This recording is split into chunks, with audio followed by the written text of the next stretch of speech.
जय Shri Krishna friends, welcome to Harimukund. आइए आज श्रीमद् भागवत पुराण के 10वें स्कंद का 6ठा अध्याय शुरू करते हैं। इसमें पूतना के उद्धार की कथा बताई गई है।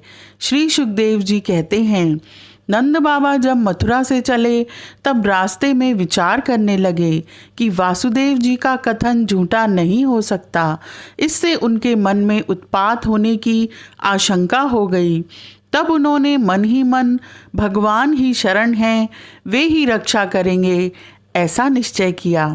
पूतना नाम की एक बड़ी क्रूर राक्षसी थी। उसका एक ही काम था, बच्चों को मारना। कंस की आज्ञा से वह नगर, ग्राम और अहीरों की बस्तियों में बच्चों को मारने के लिए घूमा करती थी। जहाँ के लोग अपने प्रतिदिन के कामों में राक्षसों के भय को दूर भगाने वाले भक्त वत्सल भगवान के नाम, गुण और लीलाओं का श्रवण, कीर्तन और स्मरण नहीं करते, वहीं ऐसी राक्षसियों का बल चलता है। वह पूतना आकाश मार्ग से चल सकती थी और अपनी इच्छा के अनुसार रूप भी बना लेती थी। एक दिन नंद बाबा के गोकुल के पास आकर उसने माया से अपने को एक सुंदरी युवती बना लिया और गोकुल के भीतर घुस गई। उसने बड़ा सुंदर रूप बनाया था। पूतना बालकों के लिए ग्रह के समान थी। वह इधर उधर बालकों को ढूंढती हुई अनायास ही नंद बाबा के घर में घुस गई। वहां उसने देखा कि बालक श्री कृष्ण शैया पर सोए हुए हैं। भगवान श्री कृष्ण दुष्टों के काल हैं, परंतु जैसे आग राख की ढेरी में अपने को छिपाए हुए हो, वैसे ही उस समय उन्होंने अपने प्रचंड तेज को छिपा रखा था। भगवान श्री कृष्ण चर अचर सभी प्राणियों के आत्मा हैं, इसलिए उन्होंने उसी क्षण जान लिया कि यह बच्चों को मार डालने वाली पूतना ग्रह है और अपने नेत्र बंद कर लिए। जैसे कोई पुरुष ब्रह्मवश सोए हुए सांप को रस्सी समझकर उठा ले, वैसे ही अपने काल रूप भगवान श्री कृष्ण को पूतना ने अपनी गोद में उठा लिया। मखमली म्यान के भीतर छिपी हुई तीखी धार वाली तलवार के समान पूतना का हृदय तो बड़ा कुटिल था, किंतु ऊपर से वह बहुत मधुर और सुंदर व्यवहार कर रही थी। देखने में वह एक भद्र महिला के समान जान पड़ती थी। इसलिए रोहिणी और यशोदा जी ने उसे घर के भीतर आई देखकर भी उसकी सौंदर्य प्रभा से हत प्रतिभ सी होकर कोई रोक टोक नहीं की, चुपचाप खड़ी खड़ी देखती रही। इधर भयानक राक्षसी पूतना ने बालक श्री कृष्ण को अपनी गोद में लिया और स्तनपान कराने लगी, जिसमें बड़ा भयंकर और किसी प्रकार भी न पचने वाला विष लगा हुआ था। भगवान ने क्रोध को अपना साथी बनाया और दूध के साथ उसके प्राण भी पी लिए। अब तो पूतना के प्राणों के आश्रयभूत सभी मर्म स्थान फटने लगे। वह पुकारने लगी, अरे छोड़ दे। वह बार बार अपने हाथ और पैर पटक पटक कर रोने लगी। उसके नेत्र उलट गए, उसका सारा शरीर पसीने से लथपथ हो गया। उसकी चिल्लाहट का वेग बड़ा भयंकर था। उसके प्रभाव से पहाड़ के साथ पृथ्वी और ग्रहों के साथ अंतरिक्ष डगमगा उठा। सातों पाताल और दिशाएं गूंज उठी। बहुत से लोग वज्रपात की आशंका से पृथ्वी पर गिर पड़े। इस प्रकार निशाचरी पूतना के इतनी पीड़ा हुई कि वह अपने को छिपा न सकी और राक्षसी रूप में प्रकट हो गई। उसके शरीर से प्राण निकल गए, मुंह फट गया, बाल बिखर गए और हाथ पांव फैल गए।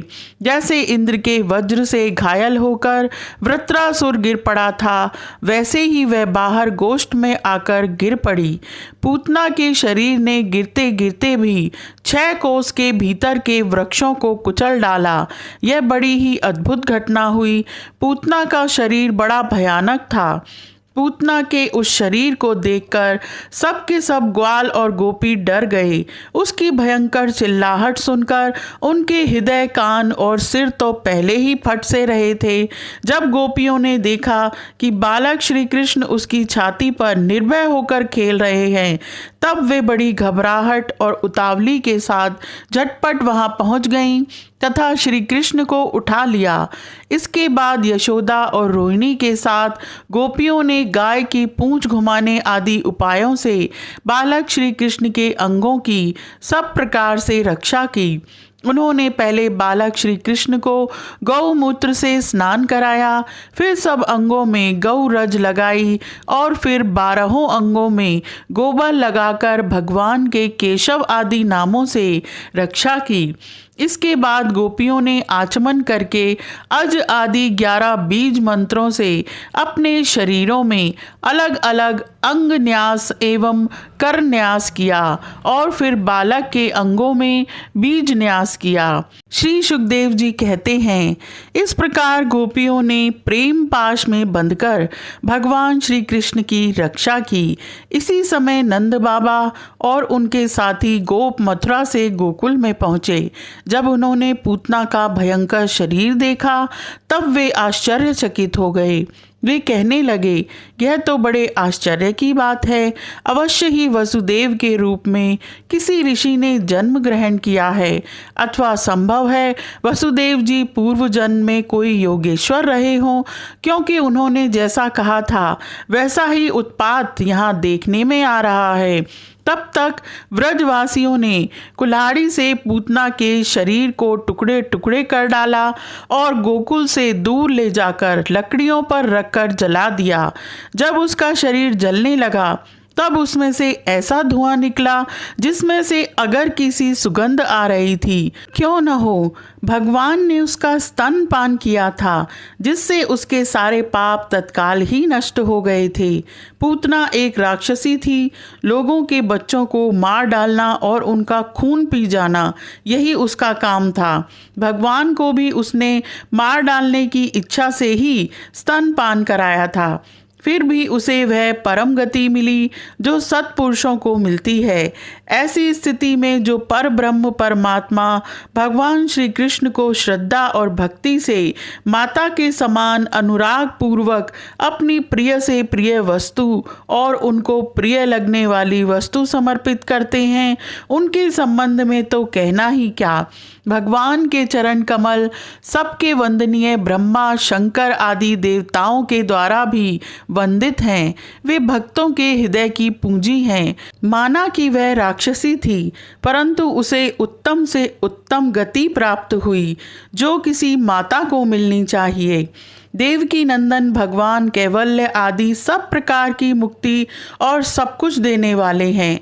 उन्होंने ब्रज की गोपियों और गौओं का वह दूध जो भगवान के प्रति पुत्र भाव होने से वात्सल्य स्नेह की अधिकता के कारण स्वयं ही झरता रहता था, भर पेट पान किया। वे गौएं और गोपियां जो नित्य निरंतर भगवान श्री कृष्ण को अपने पुत्र के ही रूप में देखती थीं, फिर जन्म मृत्यु रूप संसार के चक्र में कभी नहीं पड़ सकती, क्योंकि यह संसार तो अज्ञान के कारण ही है।